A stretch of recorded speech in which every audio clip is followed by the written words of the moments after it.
तमाम सियासी जमातें इत्तेफाक राय से इंतखाबात एक माह तक आगे कर सकती हैं। प्रोसेस के तहत चीज़ें चलें तो मामला तय हो सकते हैं। फैयाज उल हसन चौहान कहते हैं करारदाद की कोई कानूनी हैसियत नहीं है। बर्फबारी के बायस कुछ इलाके बंद होते हैं। लोगों के खदशात दुरुस्त हैं। हमारी जमात 8 फरवरी को इंतखाबात चाहती है।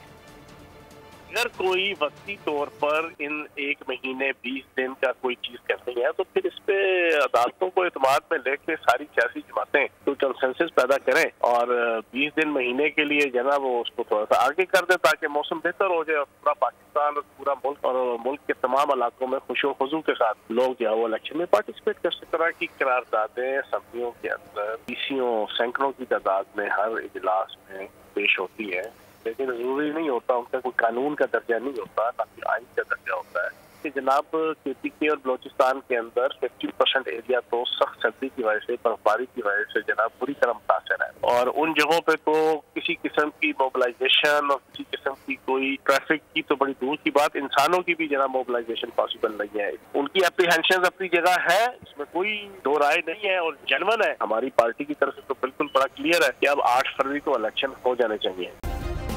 सब्सक्राइब करें और बेल दबाएं ताकि कोई खबर रह न जाए।